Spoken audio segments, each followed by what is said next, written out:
Bom dia, boa tarde, boa noite. Meu nome é Expedito e eu estou aqui mais uma vez para conversar com você sobre essa ciência maravilhosa, complexa, essa ciência rebelde, a ciência necessária, a ciência da história. Mas hoje vamos fazer diferente.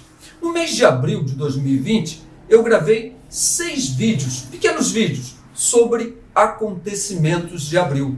Naquele momento, ainda não tínhamos o canal Expedito é Outra História, e esses vídeos foram publicados no Facebook.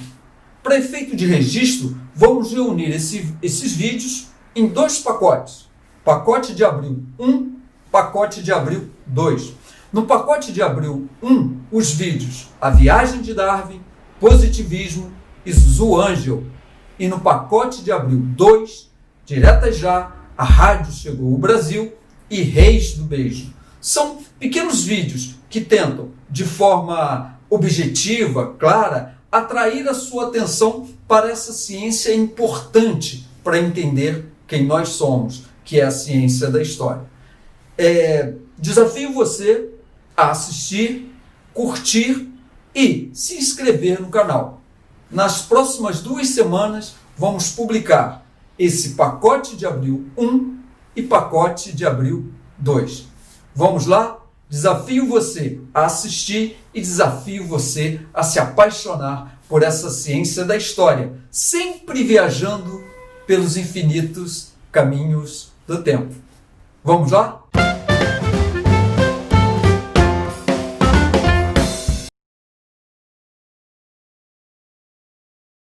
Bom dia, boa tarde e boa noite. Meu nome é Expedito e eu estou aqui para conversar com vocês sobre essa ciência maravilhosa, que é a ciência da história. Tristes são esses dias que vivemos em que vemos diariamente ataques à ciência. E é por isso que vamos fazer mais uma viagem na história para um acontecimento de abril.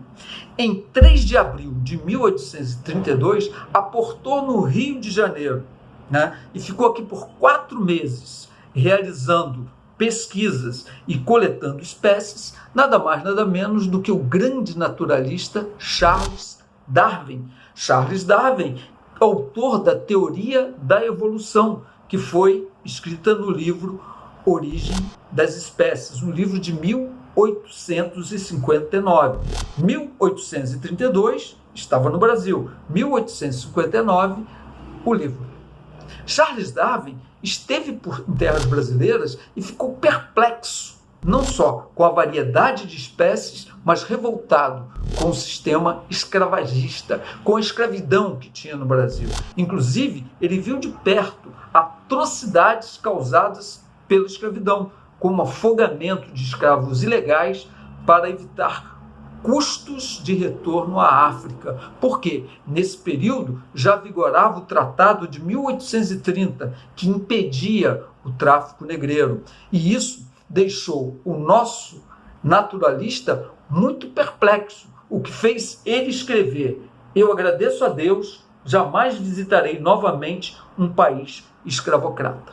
Pois bem, essa foi mais uma história de abril, uma história que mistura ciência, escravidão e o nosso desejo de um mundo melhor.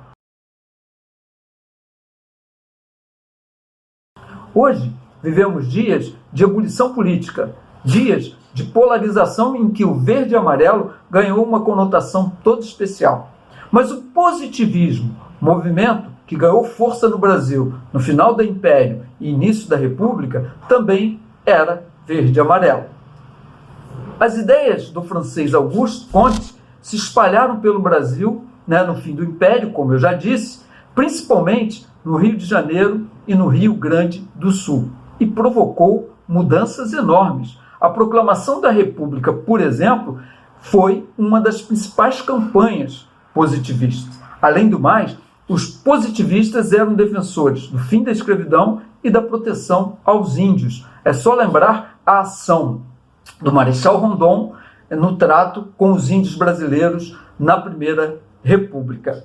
A primeira sociedade reunindo brasileiros que se consideravam positivistas foi fundada em 1º de abril de 1876, Por isso, esse vídeo, 1º de abril de 1876. Uma pessoa chamada Miguel Lemos, participante do movimento, tornou-se adepto do positivismo religioso durante viagem a Paris. Quando retornou ao Brasil, assumiu a direção da sociedade e, poucos anos depois, ela se transformou na Igreja Positivista do Brasil. A sede do templo, no Rio de Janeiro, e também uma capela no Rio Grande do Sul, mais precisamente em Porto Alegre. O positivismo religioso conseguiu um grande número de seguidores quando atravessou o oceano e chegou no Brasil.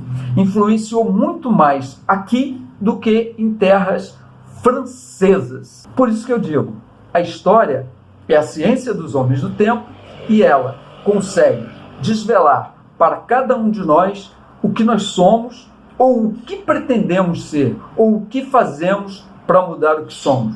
Essa foi a história do positivismo no longínquo ano de 1876, num momento também de ebulição política, em que morria o Império e nascia a República. Vocês acham que é possível protestos em meio a desfiles de moda? Pois é possível. Você já ouviu falar de Zuleika de Souza Neto? Zuleika de Souza Neto nasceu em Minas Gerais, na cidade de Curvelo, em 1921 e mudou para o Rio de Janeiro em 1947. 10 anos depois, ela abriu um ateliê no charmoso bairro de Ipanema, na zona sul da cidade do Rio de Janeiro, e rapidamente conquistou a elite carioca. Você deve estar se perguntando, estilista, elite, Ipanema, zona sul, o que isso tem a ver com o vídeo de hoje? Pois é, Zuleika é nada mais nada menos do que Zuzu Angel. Zuzu Angel, que exportava moda de vanguarda para principalmente Estados Unidos nesse período, teve uma reviravolta na sua vida nos anos 60, quando seu filho, Stuart Angel, foi preso, torturado e morto num quartel da aeronáutica no Rio de Janeiro. Repressão dura, E a Zuzu iniciou todo um trabalho no sentido de procurar por seu filho e fez isso de uma forma muito interessante. Primeiro, ela criou uma coleção em que manchas de sangue, pássaros presos em gaiolas e símbolos militares fez parte dessa coleção de moda, e isso ganhou projeção internacional. Começou uma peregrinação em busca de autoridades para tentar chegar a seu filho, e ela foi duramente perseguida por essa luta permanente contra esse estado de exceção que se estabeleceu no Brasil naquele momento. E ela foi assassinada no dia 14 de abril de 1976. Por isso esse vídeo, 14 de abril de 1976. Simularam um acidente de trânsito no túnel Dois Irmãos. E hoje esse túnel se chama Zuzu Angel. E é em homenagem a essa mulher de luta que buscou, através da sua arte e da sua luta enquanto mãe, localizar e fazer justiça pelo filho que foi duramente e brutalmente torturado e morto pela ditadura. Esse foi mais um acontecimento de abril. Até o próximo.